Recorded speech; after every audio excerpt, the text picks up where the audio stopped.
మనకు first lesson Gandhi మహాత్ముడు. కవి పేరు ఏం పేరు అంటే బసవరాజు అప్పారావు. ఈయన డిసెంబర్ 13, 1984లో జన్మించాడు. 10 అంటే జూన్ 10వ తేదీ 1933లో మరణించాడు. ఈయన ఎటువంటి కవి? బసవరాజు అప్పారావు భావకవి, గీతకర్త. భావకవి అంటే ఏదైనా ఆయన చెప్పినప్పుడు భావయుక్తంగా ఆయన ఉండేది ఆయన.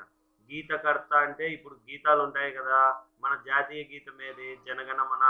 అట్లా జనగణమన కదా, అట్లా గీతాలు రాసే వాళ్ళని గీతకర్త అని అంటారు.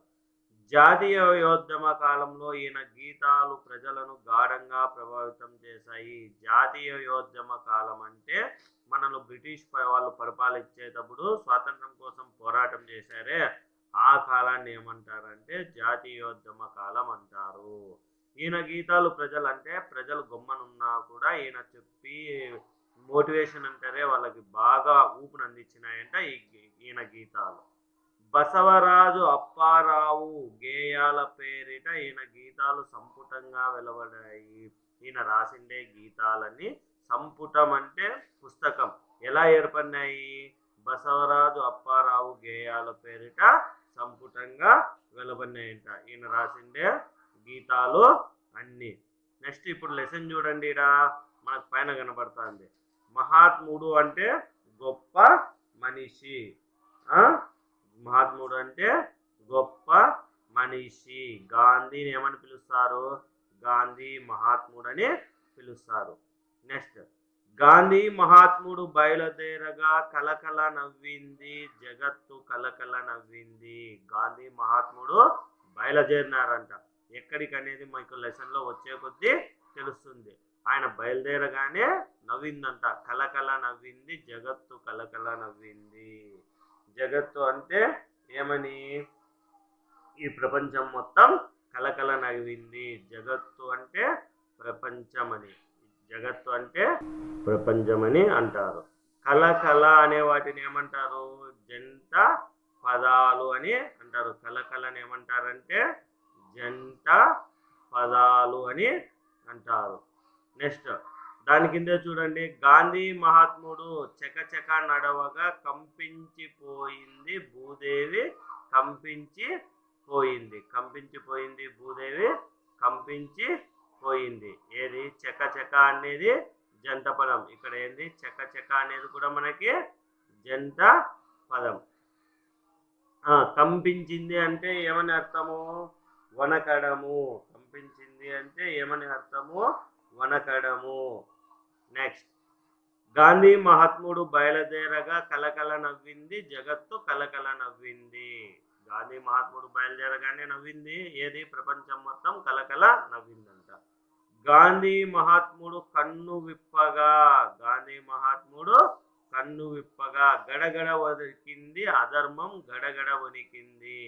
గాంధీ మహాత్ముడు కన్ను విప్పగా అంటే కళ్ళు తెరవగా. అంటే ఆయన జాతీయోద్యమ కాలంలో జరుగుతుంది కదా, బ్రిటిష్ వాళ్ళ పైన స్వాతంత్రం జరిగేటప్పుడు ఆయన కన్ను విప్పగా అంటే ఆయన ఇట్లా కోపంగా చూడటం.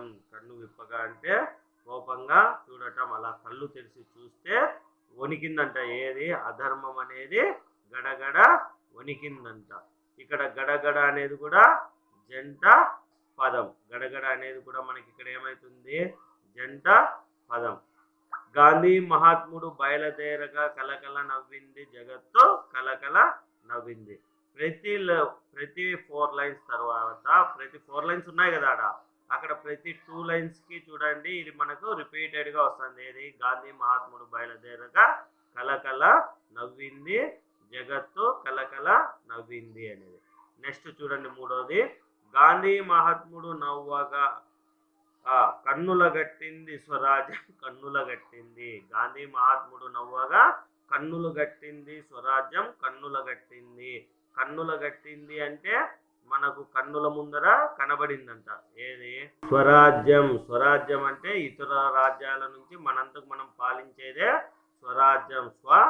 పరిపాలన, సొంతంగా పరిపాలన చేసుకోదాన్నే స్వరాజ్యం అని అంటారు.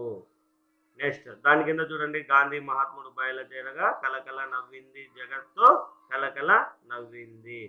గాంధీ మహాత్ముడు గొంతు విప్పగా, గాంధీ మహాత్ముడు గొంతు విప్పగా. ఏంది విప్పినాడు గాంధీ మహాత్ముడు? గొంతు విప్పగా అంటే మాట్లాడగా. గొంతు విప్పగా అంటే మాట్లాడగా ఏమైంది? గణగణ మోగింది ప్రణవం, గణగణ మోగింది. ప్రణవం అంటే ఏంటంటే ఓంకారం. ప్రణవం అంటే ఓంకారం. ఇక్కడ ప్రణవం అంటే ఏందిమ్మా? ఓంకారం. ఏమని మోగిందంట? గణగణ. ఏదన్నా పొద్దున్నే గుడికి పోయినాం అనుకోండి, ఓం ఓం అని మోగుతానే ఉంటుందా లేదా? మనం సైలెంట్ ఉన్నా కూడా అది వినబడుతుందా లేదా? దాన్నే ప్రణవం అంటారు. అది ఎట్లా? గణగణ మోగిందంట. ఓం ఓం అని గణగణ మోగిందంట గాంధీ మహాత్ముడు. ఏది? గొంతు విప్పగా. గొంతు విప్పగా అంటే మాట్లాడగా. గాంధీ మహాత్ముడు బయలుదేరగా కలకల నవ్వింది జగత్తు, కలకల నవ్వింది. నెక్స్ట్, గాంధీ మహాత్ముడు స్వస్తి పాడగా. స్వస్తి అంటే ఏంది? ముగింపు. అంటే ఏదానికో పాడినాడంట. ఏంది? చూద్దాం చూడండి. స్వస్తి అంటే ముగింపు. పాడగా గాంధీ మహాత్ముడు స్వస్తి పాడగా కరములకు దొరికింది మోక్షం, కరములకు దొరికింది. గాంధీ మహాత్ముడు లాస్ట్ గా ముగింపు ఏం చేసినాడు? వాళ్ళని తరిమేసినాడా లేదా? బ్రిటిష్ వాళ్ళని. అప్పుడు ఏది? స్వస్తి పాడగా అంటే వాళ్ళ ఏది ఇతర దేశాలు పాలిస్తున్నారు కదా బ్రిటిష్ వాళ్ళు. ఆ బ్రిటిష్ వాళ్ళకి స్వస్తి పాడగా అంటే ముగింపు పలకగా కరముల దొరికింది మోక్షము, కరముల దొరికింది. కరముల అంటే ఇదేంటివి? చేతులు. కరములు అంటే చేతులు. కరములు అంటే ఏంటివి? చేతులు. దొరికింది ఏది? మోక్షము. మోక్షము అంటే ఏమని అర్థం అంటే ఇక్కడ స్వాతంత్రము. మోక్షము అంటే ఏమని అర్థం అంటే స్వాతంత్రము. మోక్షం అంటే ఏమని అర్థము? స్వాతంత్రము. నెక్స్ట్, గాంధీ మహాత్ముడు బయలుదేరగా కలకల నవ్వింది జగత్తు, కలకల నవ్వింది. స్వరాజ్యం అంటే చెప్పినామా లేదా? సొంత పాలన. ప్రణవం అంటే ఓంకారం. మోక్షం అంటే విడుపు, విముక్తి. అంటే వాళ్ళ దాని నుంచి మనకి విడుపు, విముక్తి. అధర్మం అంటే అన్యాయం, ధర్మం కానిది. కంపించుట అంటే వణుకుట.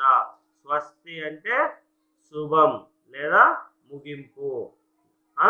శుభం లేదా ముగింపు అని అంటారు. స్వస్తి అంటే శుభం లేదా ముగింపు అని కూడా అంటారు. Subscribe now and press the bell icon. Never miss an update.